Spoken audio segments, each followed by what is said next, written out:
swift Japanese advance on the national capital paves the way directly for the tragedy of the Panay.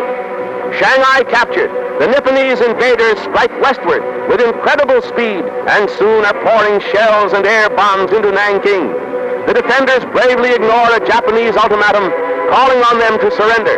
Despite the deadly peril, Norman Alley takes his stand in the besieged city, recording the ruin of war amid the constant rain of steel and high explosives that takes hundreds of lives and lights grisly fires throughout the capital.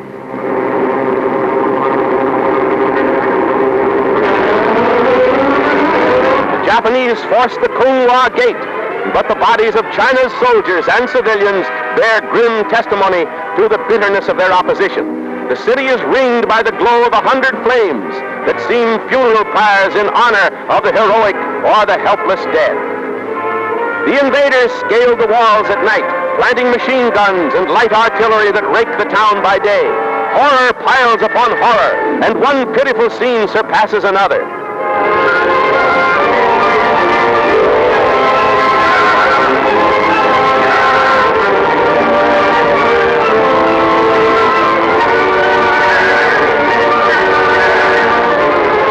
In the momentary chance lulls in the hail of death, the war-shocked population salvages the pitiful remnants of its shattered homes. Death struck even in a so-called safety zone, where 300,000 people huddled in fear. That man carries the body of his child, clinging dumbly to the forlorn hope that life still inhabits its shattered little body.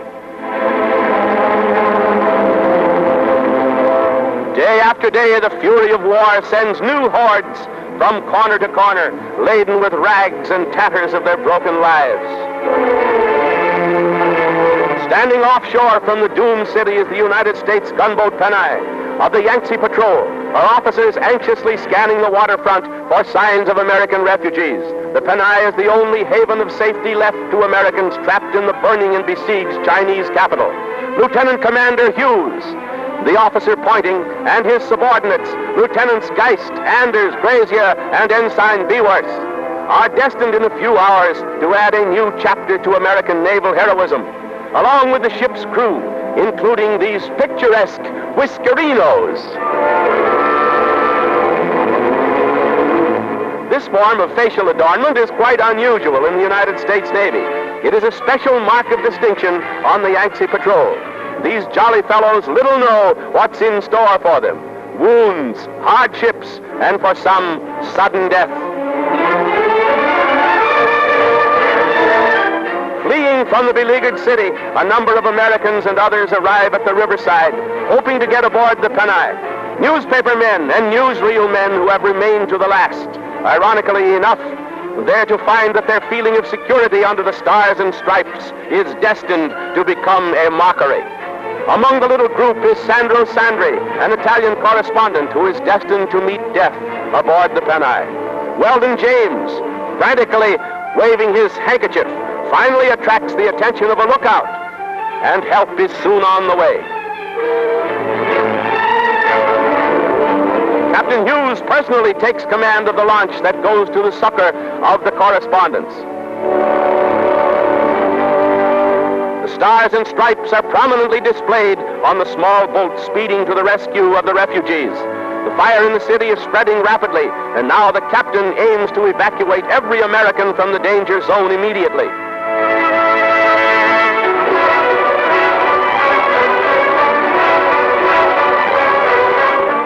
And here you may see even more closely how prominently the American flag was flown, as it was at all times during this international incident. Captain Hughes and his crew are a welcome sight to these newspaper men, journalists who know war in all its modern horror, its brutality, and its relentlessness.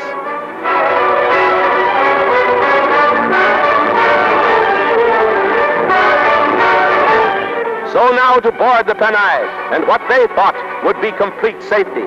But it means a short trip to death for one of these newspaper men, and days of horror for the others. A few short hours after they were aboard, the ill-starred Panay is to steam up the river to a fatal rendezvous. Nothing now, however, beclouds their welcome surcease from the Nanking carnage.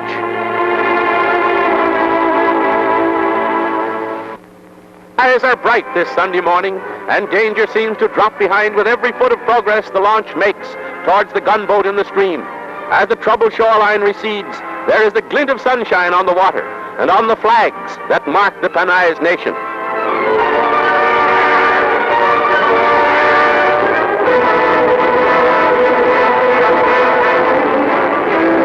The American gunboat is a sort of naturalized citizen, for she was built in China, but constructed expressly for the use of the United States government's Yangtze Patrol, which guards American interests long recognized by treaty.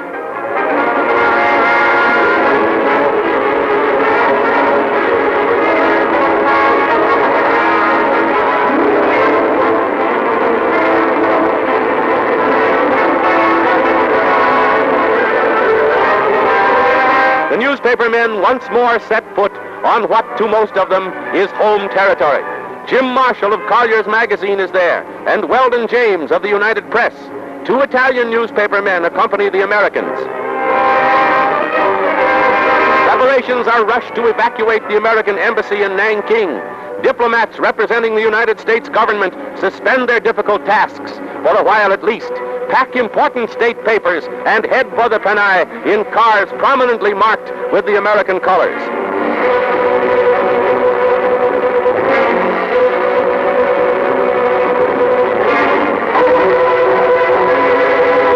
Those on board the Panay extend them a helping hand and a genuine welcome as the officials step upon the vessel's deck. A picturesque figure is bearded J. Paxton Hall, second secretary of the deserted embassy. What a precious freight the Yangtze Patrol ship carries now. Besides her normal complement of 55 officers and men are members of the embassy staff and the refugees who seek shelter on her armored decks. They should be safe here, all of them, under the protection of the American flag and the old established treaties that give that flag certain rights in these difficult waters.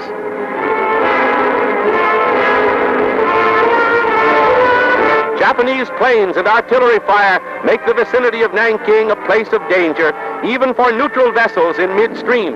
So Commander Hughes of the Panay decides to pull upstream. And soon, radio messages and other signals are flying between the Panay and nearby vessels, including the British riverboat Ladybird, also here on a relief mission. Commander Hughes and the skipper of the Ladybird necessarily have to work in close cooperation as representatives of their respective governments in these war-torn waters.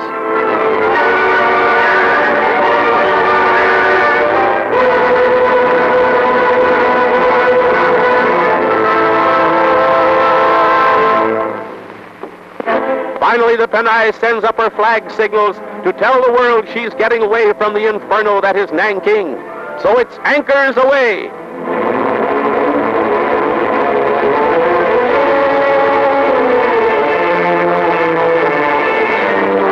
The Panay moves up the river, leading the way as a mothership for various other American craft in the vicinity. She's to act as convoy for several Standard Oil tankers and freighters.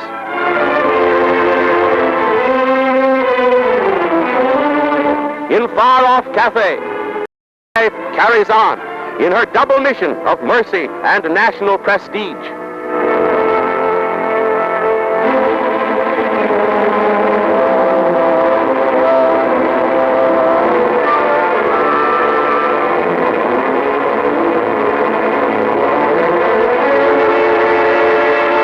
The quaint, shallow draft gunboat, especially built for service on the Yangtze, picks up its convoy, the Standard Oil tankers, and speeds to safety.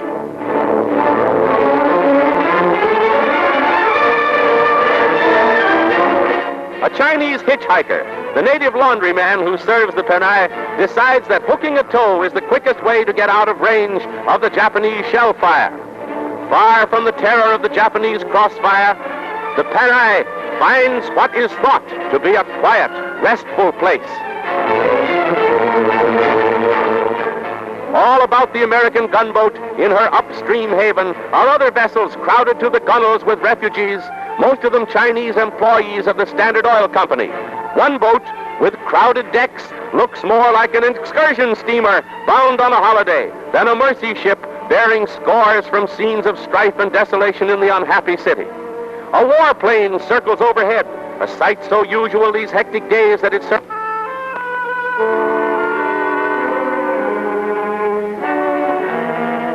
only to awaken the curiosity of Captain Hughes and his companions on the Panay. Many of them join him at the rail, watching the evolutions of the bird of death. Destiny, hand in hand with tragedy, her human sister, paces the skies to an accompaniment drone by the rhythmic beat of the motor.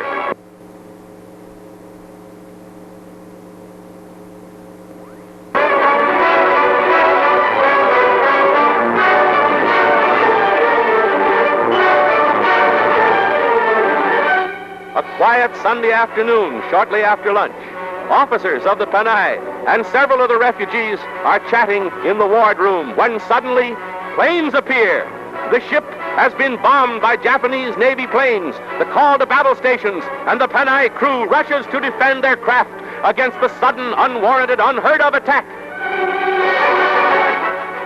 The ship's machine gunners go into action, some of them half-clad. The captain is wounded, so are others. The ship is a shambles, but whatever the cause of the unmerciful attack, the Panay men will fight to the end.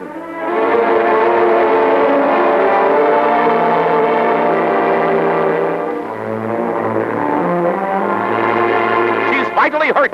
Imperiled by stray shells of wild artillery fire, the Panay steams up the river. The Japanese launch. This is a prelude to the catastrophe. They identify the Panay and note its course. 20 miles up the river from Nanking, suddenly from the sky, without warning, bombs.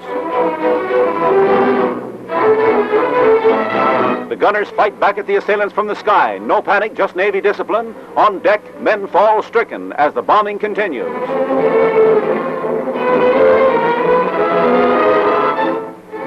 And that's how the bombs riddled the ship. Take to the boats.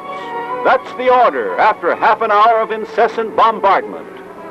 Wounded, blood-stained men first. The camera portrays heroism. Sights, but not sounds. There was no sound equipment aboard the Panay, only silent cameras. Abandoned ship. And some jump overboard and swim. The incessant air bombing, bomb after bomb, turning the Panay into shambles and wreckage.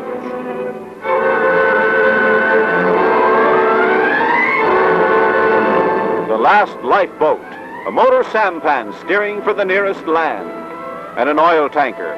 3 accompanied the Panay. The Japanese warplanes bombed them too. They take refuge on a small island, and there they can see the tankers burn.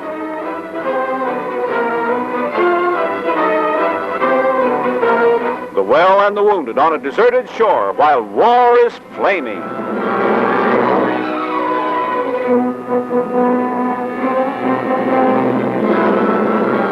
So abandon ship is the command. Getting the refugee passengers and the crew ashore is a desperate task. The wounded, of course, have first call. There's little time to lose as the famous vessel has received her death blow. She's settling fast.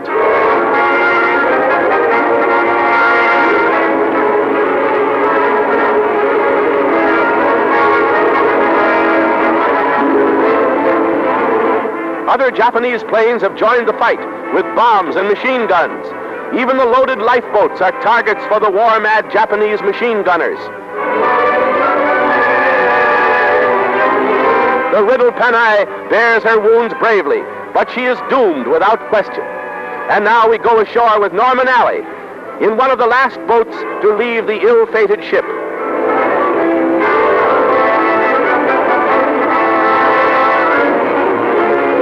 Boatload by boatload, the Panay survivors reach the north shore of the Yangtze, where they can find shelter from the Japanese planes, still raining lead mercilessly at everything that moves.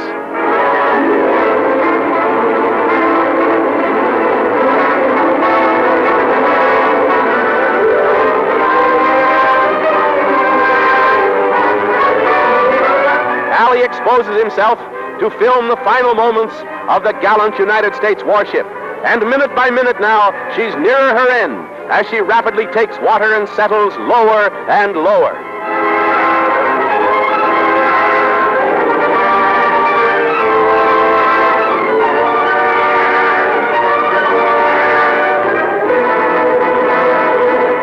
first American naval vessel to be sunk under warlike conditions since the World War. An undeclared war, it's true, but one that has outraged all humanity by its ruthlessness and its horror. An undeclared war that spares neither men, women, nor children, that has little regard for treaties or neutrality.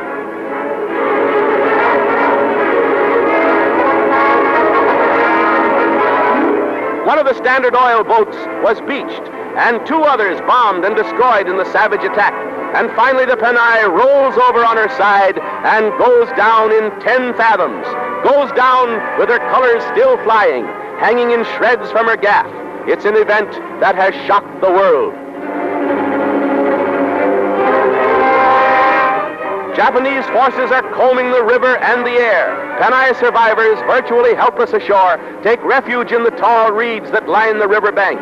The wounded are made as comfortable as possible while their injuries are dressed, and leaders of the party make plans for reaching a point of greater safety than the comparative wilderness of the river bank.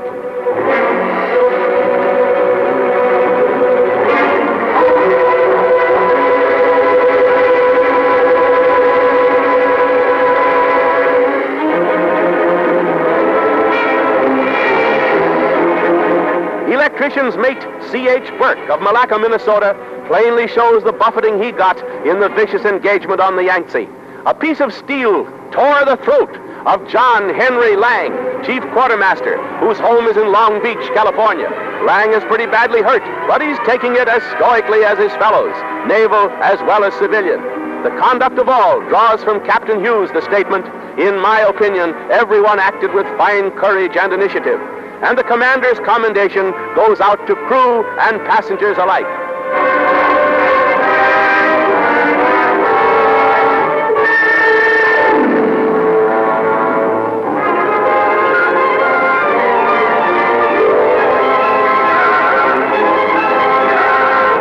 Many of the wounded are in precarious condition, far from proper medical supplies and the care they need to pull them through the second great emergency in a few short hours.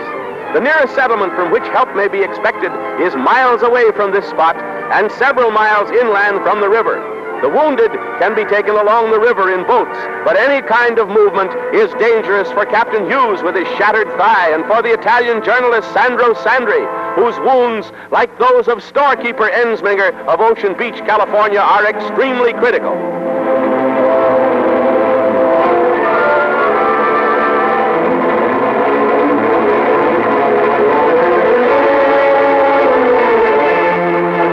Tramping slowly over rutted paths with the wounded on crude stretchers, the weary party makes its way over the interminable route to Hosien. Through the assistance of a Chinese-speaking attaché of the embassy staff, Chinese soldiers have been persuaded to aid the group in its painful escape from the wilderness. 2 of the native military carry another heavy burden. These films taken by Norman Alley of the bombing and sinking of the gunboat Panay.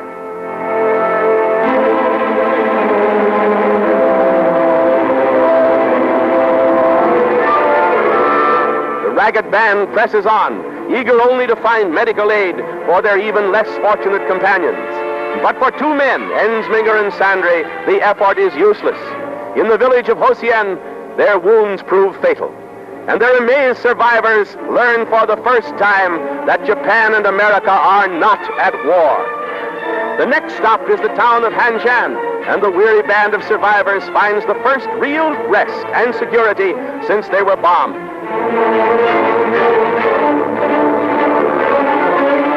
The miles of rough going along the riverbank have been a severe trial to the wounded, despite the wholehearted cooperation of Chinese soldiers and civilians.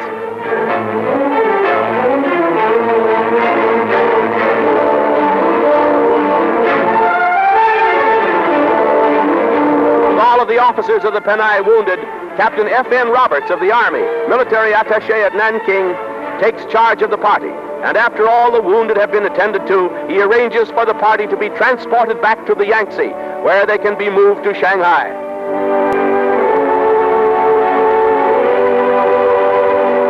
The trip back is by sampan down narrow creeks and canals, slow and tiresome, but not as slow and tiresome as their long trek inland had been, under fear of bomb and bullets. Allie suffers from wounds too, but he's still able to do his share. The British ship Lady Bird awaits them. She was considerably damaged by Japanese shell fire at Wuhu, but she's not out of commission, and her mission is an errand of mercy for her American cousins. The United States ship Oahu joins the rescue fleet, and the American victims of the vicious bombing are put aboard to be carried to Shanghai by an impressive funeral flotilla. Osibus and Ensminger of the Panay's crew died from machine gun bullets fired at the lifeboat in which they were on their way to shore. The Panay survivors will never forget those hectic, horrible hours when American blood was shed by war-crazed culprits in an Orient aflame.